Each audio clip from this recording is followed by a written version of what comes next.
Japan is an archipelago nation off the east coast of continental Asia. It has a population of about 126.6 million people. It is governed by a constitutional monarchy with an emperor, a prime minister, and a parliament legislation.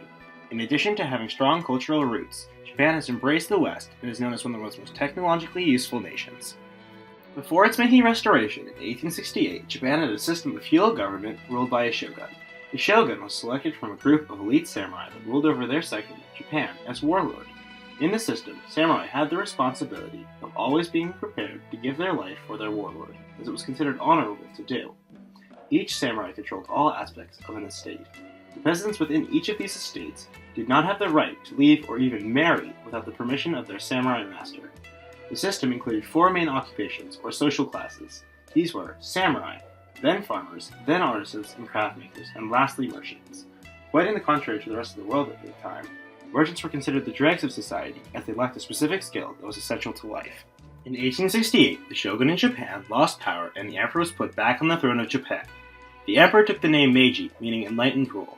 When the emperor was formally crowned in 1868, he set out to westernize Japan and to take back control of his trade relationships and military power.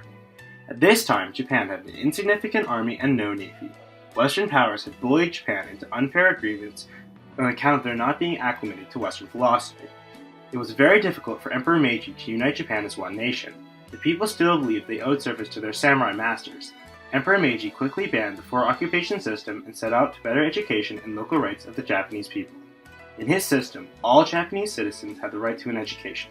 He also instituted the Meiji Constitution, which called for a parliamentary system of government. It now became the people's responsibility to vote and govern themselves. Emperor Meiji set out to make a fully operational army and navy. The nation that once embraced the ideas of isolationism, farming, and frowned upon trade and foreign affairs quickly turned into a booming industrial power as any nation in the West. The Meiji Constitution, formerly known as the Constitution of the Empire of Japan, was in effect from 1890 until 1947. It established limits on the power of the emperor and the executive branch and created an independent judicial branch. It gave subjects the responsibilities of following the Constitution, paying taxes, and, if conscripted, serving the armed forces. The Meiji Constitution also provided for a number of rights for Japanese subjects, including freedom of movement, freedom of speech, assembly and association, the right to private correspondence, and the right to private property.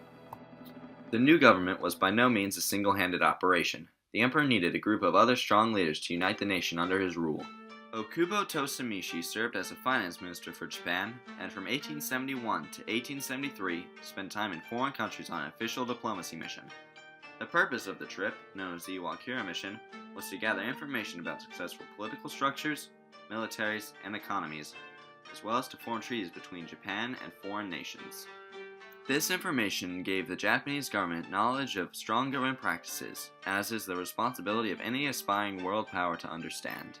The Prime Minister, Yamagata Aritomo, faced the challenge of modernizing the Japanese military. Yamagata felt that a government had two responsibilities: the military first, followed by an education system. From 1904 to 1905, the Russo-Japanese War erupted between Japan and Russia. Japan previously underwent a change in social classes, resulting in the eligibility of all citizens to be soldiers, not just those born into a soldier caste. The people of Japan supported the war, winning at the cost of 125,000 casualties on their side. In this, the people fulfilled Yamagata's view of a citizen's responsibility to pay with their life to protect their country. Previously a samurai, Saigo Takamori served in the government. However, he left the government in 1873 in a dispute over Korean trade relations. 4 years later, he led a rebellion consisting of over 40,000 former samurai.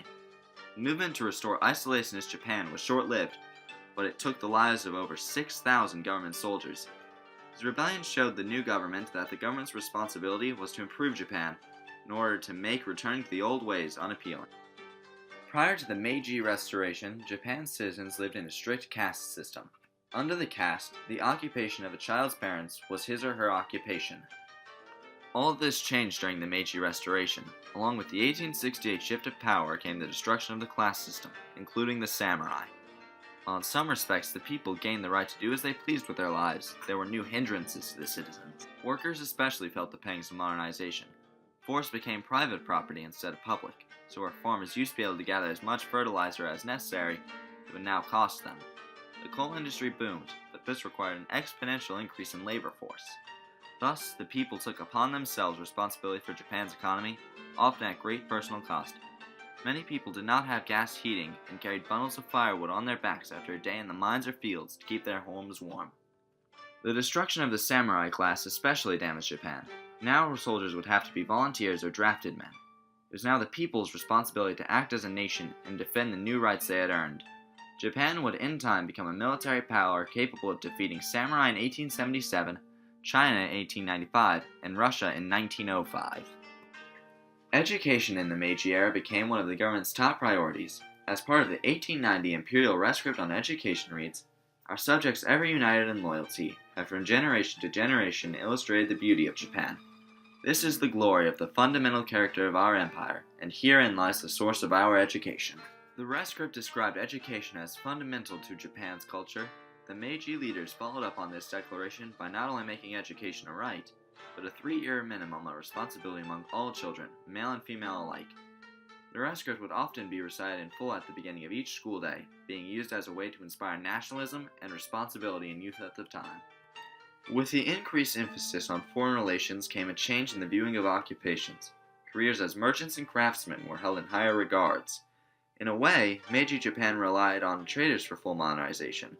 The importing of medicines, inventions, and philosophies left clear marks on Japan, such as the use of the steamship to transport coal mined in Japan to other world powers. The peasants, however, needed to give up their time to improve Japanese industry, but in exchange received some Western rights, such as owning private property, freedom of speech, freedom of religion, freedom of press, and new education rights. The leaders of the Meiji Restoration replaced Buddhism with Shinto as the national religion, popularizing a belief system that was centered around the emperor.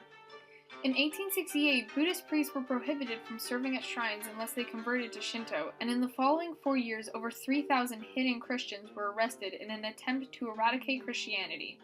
The Meiji Constitution brought limited freedom of religion in 1889, but that declined in the early 1900s with the shrine mergers, which abolished roughly 1 in 4 shrines, usually those least adhering to government ideology. These actions show the government's attempt to control the people's rights of religion. In the modernization of Japanese culture during this era, many cues were taken from Western society while traditional Japanese values were upheld.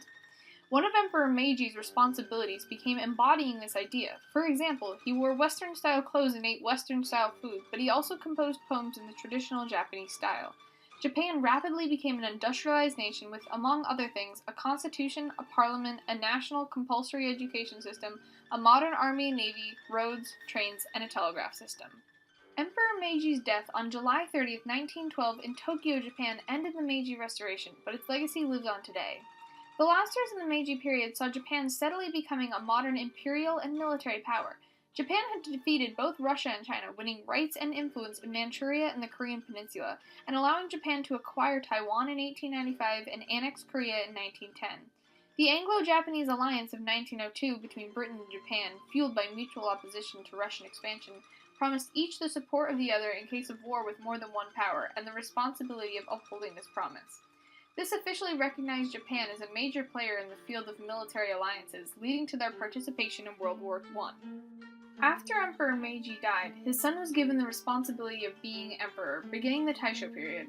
The Taisho period began with the Taisho democracy, a nationwide movement for protection of constitutional government and political, economic, educational, and cultural democracy, which continued until Japan's entrance into World War I in 1914. This would not have been possible without the changes to education, society, economics, and culture that the Meiji government made to Japan.